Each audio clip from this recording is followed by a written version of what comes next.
నమస్తే, welcome to మన Telugu TV. ఇది నిజం. మీకు ప్రతిరోజు పేపర్ చదివే అలవాటు ఉందా? మీకు ప్రతిరోజు న్యూస్ ఛానల్ వాచ్ చేసే అలవాటు ఉందా? అయితే మీరు అన్ని వార్తల కన్నా ఎక్కువగా వినే న్యూస్ నేరాలు, ఘోరాలు, అవునా?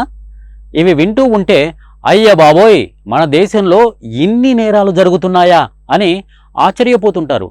మరో విషయం తెలుసా? ప్రపంచంలో టాప్ 10లో అత్యధిక నేర చరిత్ర కలిగిన మొదటి దేశం వెనిజులా, చివరి దేశం జమైకా. ఇది నిజం. కానీ ప్రపంచవ్యాప్తంగా ప్రతి సంవత్సరం ప్రతి దేశం వార్షిక నేర శాతం రిపోర్ట్ ఇస్తుంటారు. ఈ రిపోర్టును ఏ విధంగా తయారు చేస్తారు? అత్యధిక నేర చరిత్ర కలిగిన దేశాలు ఏవి? ఇది నిజంలో ఈ సమాచారాన్ని తెలుసుకుందామా మరి? రైట్.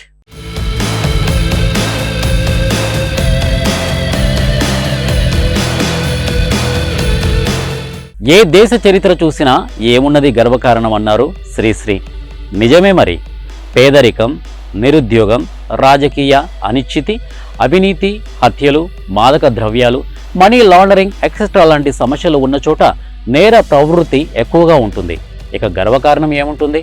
అయితే నేర ప్రవృత్తిని అంచనా వేయడానికి ఆయా దేశాల్లో పాటించే సూత్రం మొత్తం నేరాల రేటును మొత్తంగా నివేదించబడిన జనాభాతో నేరాల సంఖ్యను విభజించి ఆపై వచ్చిన ఫలితాన్ని లక్షతో గుణించడం ద్వారా పర్సంటేజ్ను కౌంట్ చేస్తారు.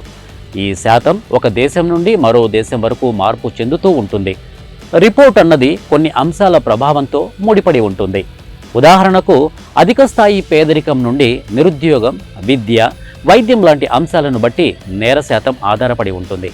అలాగే ఆయా దేశాల ఆర్థిక పరిస్థితులు, చట్టం అమలు చేసే కఠినతరమైన అంశాలు, సామాజిక సవాళ్లు లాంటి ప్రధానమైన విషయాల ప్రభావం ఎక్కువగా ఉంటుంది.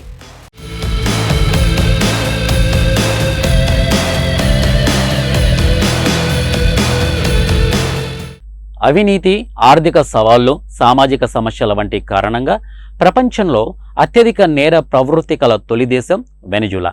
రెండవది పాపువా న్యూ గినియా, దక్షిణాఫ్రికా లాంటి దేశాలు అధిక నేరాల రేటును కలిగి ఉన్నాయి. అలాగే సమర్థవంతమైన చట్టాలను అమలు చేస్తూ నియంత్రిత తుపాకీ చట్టాల కారణంగా స్విట్జర్లాండ్, జపాన్ వంటి దేశాల్లో నేరాల రేటు తక్కువగా ఉందన్నది నిజం.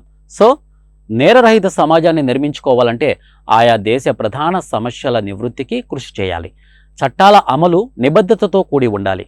సురక్షితమైన సమాజాన్ని నిర్మించుకోవడానికి ప్రజలు, ప్రభుత్వాలు సహకార భావంతో మెలగాలి. అప్పుడే ఏ దేశ చరిత్ర చూసినా ఏమున్నది గర్వకారణం అన్న శ్రీశ్రీ మాటకు సమాధానం దొరుకుతుంది. ఇది నిజం.